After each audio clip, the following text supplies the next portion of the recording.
What is up, you guys? Today we are going to be talking about how to prepare for a man of God. My name is Rebecca. Welcome back to another episode of The Whole Journey. But don't leave. If you are already married, don't leave if you're a guy, because if you are already married, I want you to stay and drop your advice in the comments. And if you are a guy, I want you to listen to this, because this is what we are looking for as godly women, looking for a godly man. And I'm also going to talk about how we should be as godly women. So don't worry about the title. 95% of my followers are girls, so I am going to be talking to the ladies today, but you are not going to not have something good to take out of it as well.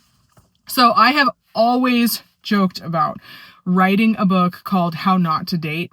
And instead of giving you guys a list of things what not to do in dating, so I do just want to share what I am actively looking for in a spouse now that I am out of sin, out of bondage, and moving forward towards being in a godly relationship with the man that God has for me. If you have not already, go ahead and smash that like button, share, subscribe, turn on your alerts, whatever you need to do to make sure that you never miss another episode of The Whole Journey. Before we get into it, let's do some housekeeping. I want to be very real with you for a second. After starting this channel, I realized that this is what I feel like God wants me to do full-time permanently.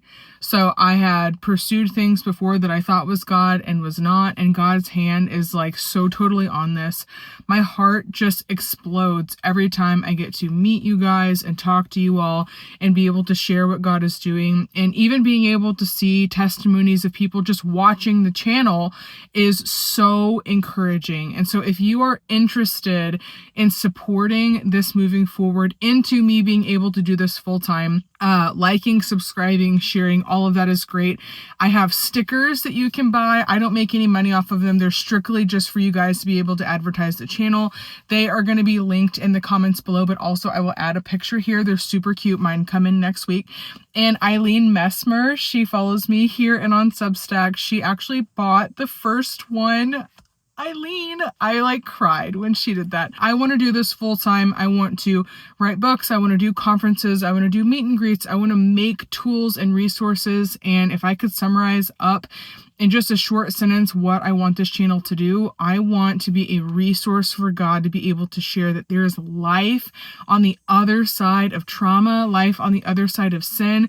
And I want to help raise up an army of people who move forward and radically obey God and live a life for Him regardless of what their sin past look like and even what they still struggle with. So if you want to help with that, I also have 3 membership options now. Guys, we are so close to being monetized fully, meaning like I get ad revenue and it doesn't have to just be through subscriptions and supers. But if you want to support the whole journey with a membership or a super, I will be doing a live this week and also have 3 membership options. There's the $3.99 version for the official Journey fam, the $7.99 version for Sojourners, and then the $24.99 option for somebody who just wants to sow a seed once or even sow a seed for a couple of months.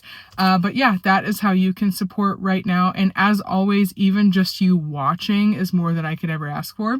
So after that housekeeping, let's get right into it and talk about how to prepare for a godly man.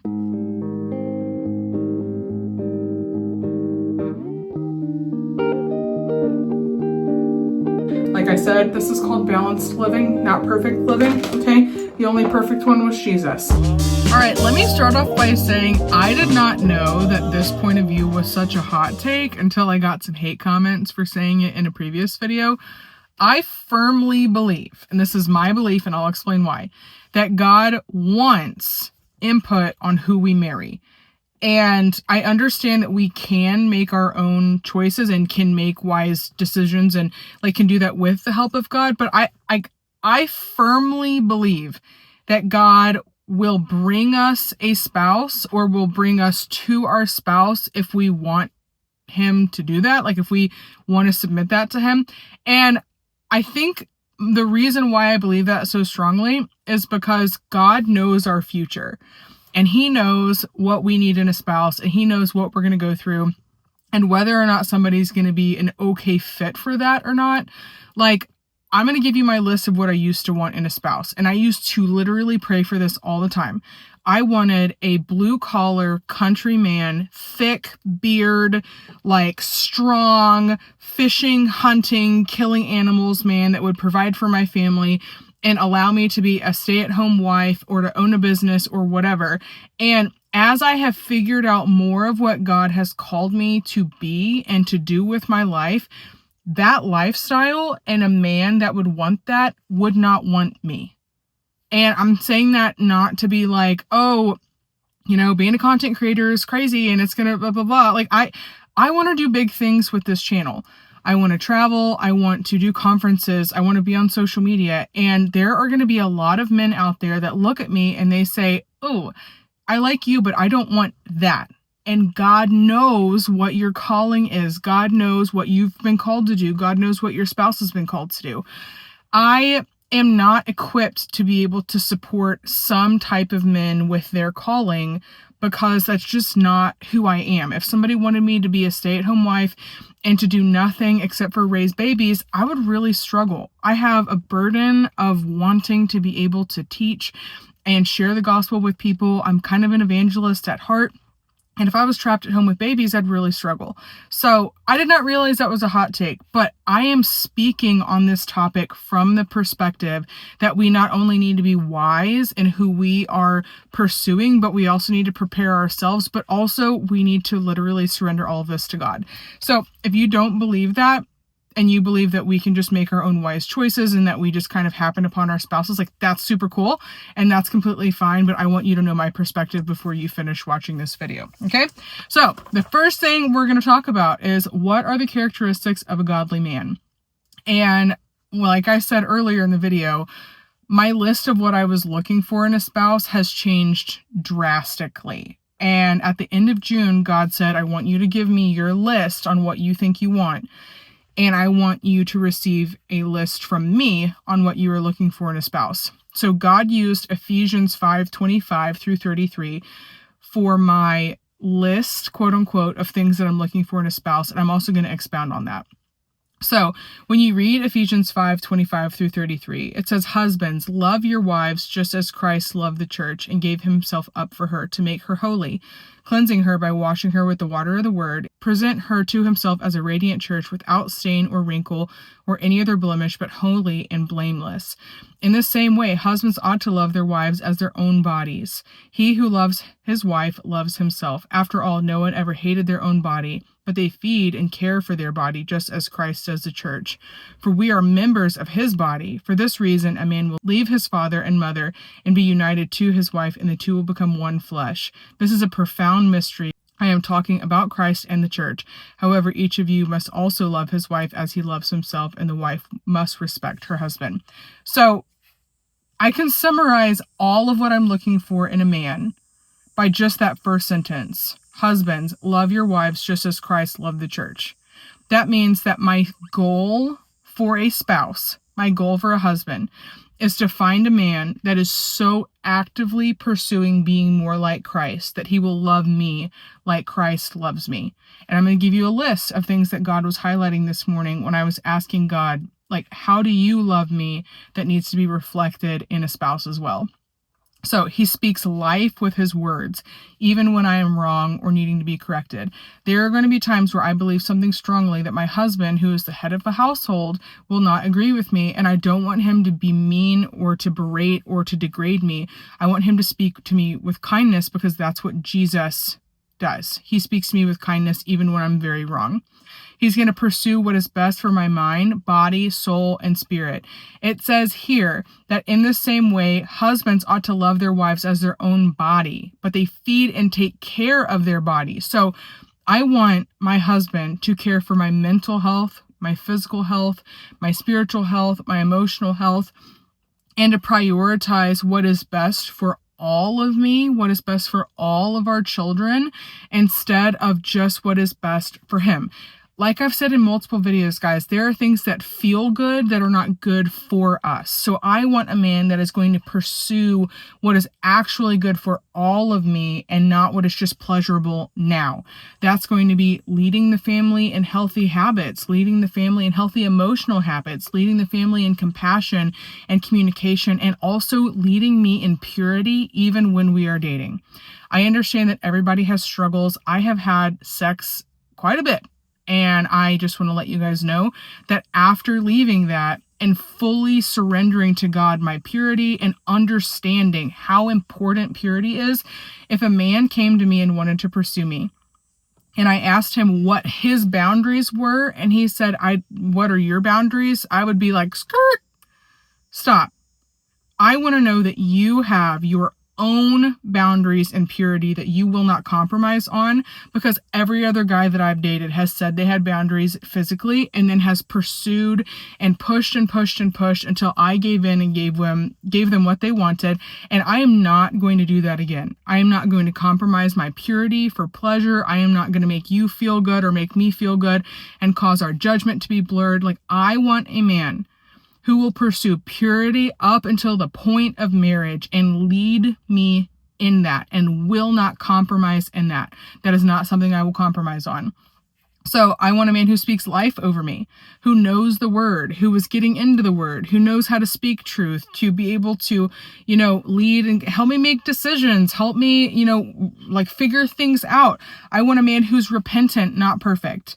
If my husband or my boyfriend or my fiance screws up and does something wrong, I want them to feel like they can come to me and be like, hey, I repent for this. I completely screwed this up.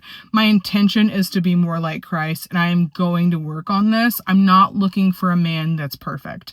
Why am I not looking for a man that's perfect? Because they don't exist.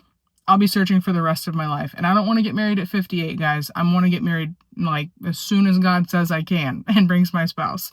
So we need to not seek perfect men. We need to seek men that are actively pursuing being like Christ, because those men will apologize, repent, and work things out instead of just stuffing things down and hiding things. And just a quick side note, we also need to be the women that men are able to come to with their issues, with their sin, with things that they struggle with, and we give them grace, because we are not God. We need to issue forgiveness and not issue judgment. Now, if things are going on that are definitely more of an issue than we need to stick around for, that's a completely different story. But I just want to make sure we know we're looking for repentant men, not perfect men. Okay? So, pursues purity and leads us both into purity. I do not want a man that says, oh, well, you can do this and this and this and this, but we're not going to have sex. I'm like, no, there's a whole lot of sin that happens before actual intercourse, right? There's a whole lot of lustful things and physical activity that can cause sinful desires and awaken things that shouldn't be awakened and open up footholds to things that I don't want footholds for. So, seeking purity and leading us both into purity. Seeks God for himself and leads me closer to Christ, not further away. Every single guy that I have dated, I have been pulled away from Christ because of the decisions that we were making instead of being pushed towards Christ. So that's going to be a major thing. If I look at myself and I look at this man, am I feeling pushed closer to Christ, or am I feeling drawn away from God? He is clear with his intention and does not cause confusion. Jesus is always very clear. God says he is not the author of confusion. If a man is saying he wants to marry me, he wants to pursue me, he wants to have a life with me, and 4 years in, I still haven't been proposed to, I think he's just feeding me lies. Been there, done that, don't want to do it again, okay? A man's going to show you what he is actually wanting with his actions. Do not believe his words. Women are the exact same way. They're going to tell you one thing and do another, but you need to watch for where their words and their actions line up with both, because you do not want someone that is going to lead you into confusion. And the final thing is actually pursuing me. I am looking for a man that is going to pursue me like Christ. I want him to plan dates and to want to hang out with me and to tell me what his intentions are, like I said, but also to be the one that is moving the relationship forward in a pace that is designated by God, because he is in prayer and is seeking to make sure that what we are doing is honoring to God. All right, so the first thing we can do if we are preparing for a godly man is to become godly women, right? And I was looking up verses on why it's important to be a godly wife, and these two made me laugh. So Proverbs 18:22, he who finds a wife finds what is good and receives favor from the Lord. There's also another verse that says that if a husband is mistreating his wife, then he will not have his prayers answered. So God takes spousal commitment very seriously, number one. And number two, Proverbs 21:19, it is better to live in a desert than with a quarrelsome and nagging wife. So we want to be our men and our spouses helpmates and not somebody that makes him feel like he would rather live in the desert. So that is why we want to make sure that we are becoming godly wives so that we are prepared to be able to meet our godly husbands, right? So we're going to go over Proverbs 31, but I want to talk about it in a little bit of a different way. We're going to read it of more of just like instead of just a list of things that we should be doing, it's like a list of qualities that we need to be pursuing. So Proverbs 31:10 through 31, a wife of noble character who can find? She is worth far more than rubies. So the more we prepare ourselves to be a good wife, the more we seek God, the more value we are to our husband. Her husband has full confidence in her and lacks nothing of value. She brings him good, not harm, all the days of her life. The more that we seek to be like Christ, the more our husband is able to do what he is called to do, and the more that he is able to lead us the way that he is called to lead us. So this is a two-way street. She selects wool and flax and works eagerly with her hands. Some of us are called to have callings that make money. Others of us are called to have a home and to lead that home and to be stay-at-home mothers. But whatever we do, we need to make sure that we are doing it eagerly and not just kind of like, begrudgingly doing it or being lazy, because then there's extra slack that has to be taken up when there are things that we are called to do in a partnership and in a covenant of marriage. So she is like the merchant ships bringing her food from afar. She gets up while it is still night, provides food for her family and portions for her female servants. So she's going to nurture and take care of her family. She's going to take care of her people. There are wives out there that hate cooking, and I understand that this may not necessarily be like, oh my gosh, I have to cook for my family. Let's think of this also as spiritual nourishment. We're going to make sure that our family, our children, our husband, everyone that we're responsible for, and even others we are not responsible for, are fed spiritually, emotionally. We are nurturers by nature. We are meant to nurture and provide nurture for people, okay? So she considers a field and buys it. Out of her earnings, she plants a vineyard. We see a lot of people in the world and on Instagram saying that women are conduits, we are multipliers, we are given things, and then we turn it into something bigger and better. We are given a house, we make it into a home. We are given an egg and a sperm and we make a baby. We are given a baby and we make a family. Like, we are called to take things and turn them into something more because of the grace of God. She sets about her work vigorously, and her arms are strong for her tasks. So again, we want to be determined in what we are doing, convinced and convicted that what we are doing is important. She sees that her trading is profitable. Her lamp does not go out at night. That's oil as well. Like, we make sure that we are seeking God earnestly, that we are seeking wisdom in things that we are doing with our hands and things that we are doing with our families. In her hands, she holds the distaff and grasps the spindle with her fingers. She opens her arms to the poor and extends her hand to the needy. Again, we are nurturing not only our own family, but other people as well. When it snows, she has no fear for her household, for all of them are clothed in scarlet. She makes covering for her bed. She is clothed in fine linen and purple. This is also meaning we are secure in God's ability to take care of us. We're secure for our children. We're secure for ourselves. We've taken care of things that need to be taken care of. We're diligent. We're not letting things slip through the cracks. We are called to manage our household, and we do that well. And again, every marriage is going to look different, but women and men are called to very different roles. We are given different spiritual gifts, and that is why it is important for us to be able to make sure that we are upholding our end of the bargain so that our husband can uphold the husband end of the bargain as well. Her husband is respected at the city gates, where he takes his seat among the elders of the land. Even when you're mad at your husband, let's not slander his name. I've told my best friend that no matter what goes on in my marriage, I just want her to love my spouse, and I will pick somebody else to vent about that is probably more of like a counselor or a friend that I, use for that kind of information. But I'm not going to just air out my dirty laundry about my husband, and starting those practices now are really beneficial. She makes linen garments and sells them and supplies merchants with sashes. She is clothed with strength and dignity. She can laugh at the days to come. Again, we are so founded in Jesus that we are able to not worry about the future, to lead our family in peace, to be strong, to make sure that we are carrying ourselves well.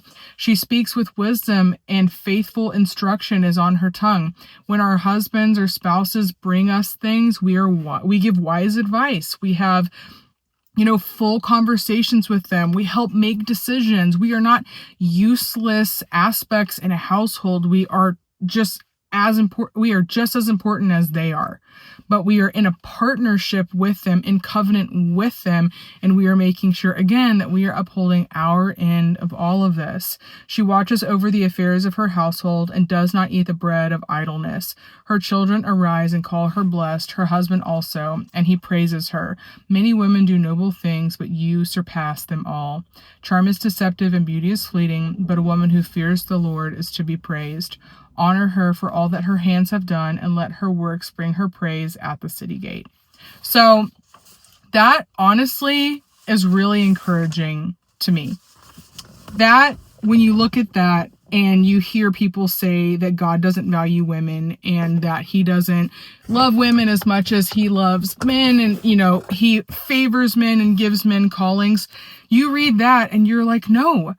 She was an entrepreneur. She had a calling. She managed her household. She was a valuable asset in a marriage. She would if her job was not being done, her family would miss that being taken care of. When we read Proverbs 31, it is to be encouraged that we have a valuable role in a household, and we are an important aspect of marriage. So when we are going to God and saying, God, make me into a godly wife, it is so that when God brings our spouse or gives us insight on who our spouse is, we are able to take everything that God has made us and marry that literally with who God has made our spouse, so that we can pursue the kingdom of God together. And that is why we need to be so confident in who we are as women and who God has created us to be. We do not need to just turn ourselves into whatever our husbands want. I used to do that all the time. I would date a guy and I would be so insecure in myself that I would just become whatever I thought he needed or whatever I thought he wanted. But my husband, who God brings me, is going to see who I am and see value in who I already am as a woman of God.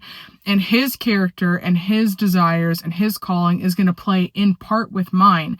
We're not going to clash. We're not going to butt heads. We're not going to be doing two separate things.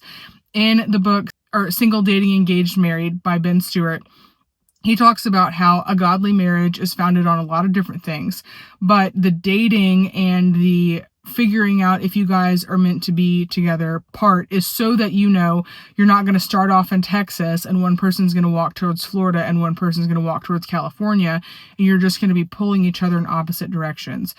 When you are who you're called to be, and your spouse or whoever you're dating is who they're called to be, you still have to ask God, are we meant to be together, so that even two godly people aren't trying to walk in opposite directions.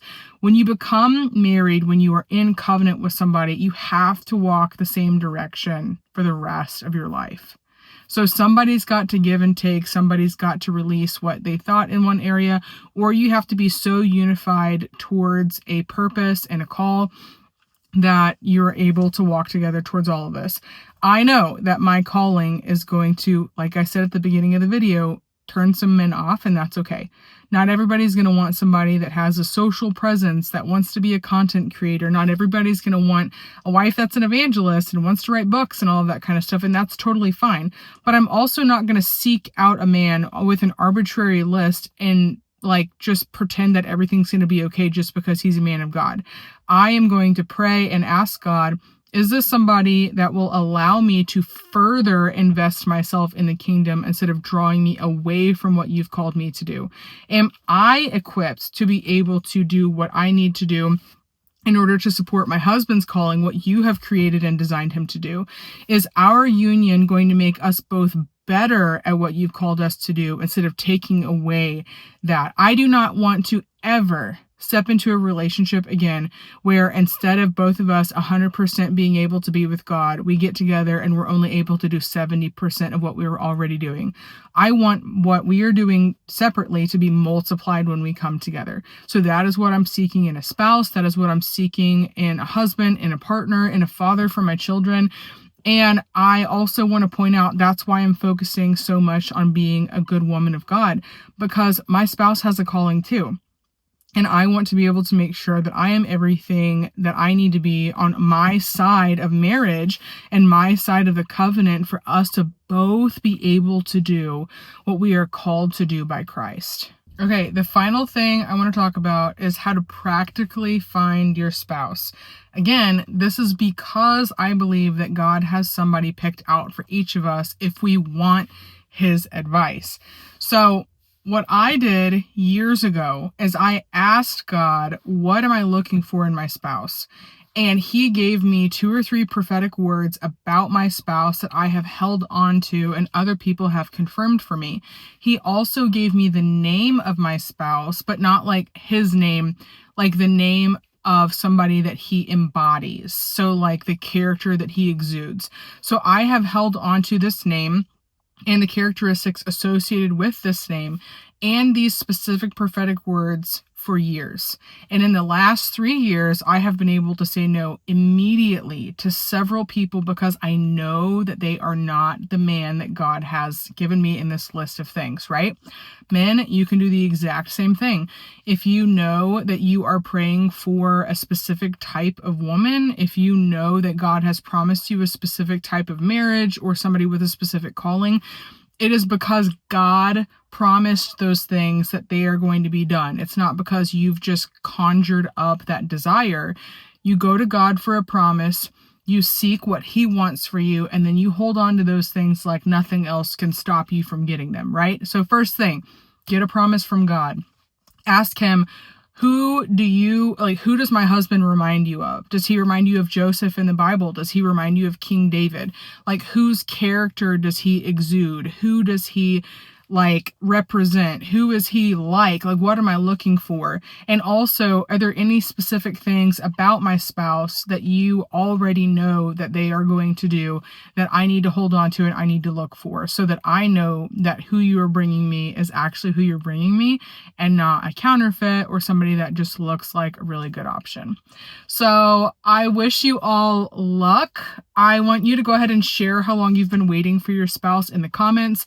If you are already married, please drop your best piece of marriage advice. If you have any questions or comments, please also drop them below. I hope this was helpful and encouraging, and I will see you on the next episode of The Whole Journey.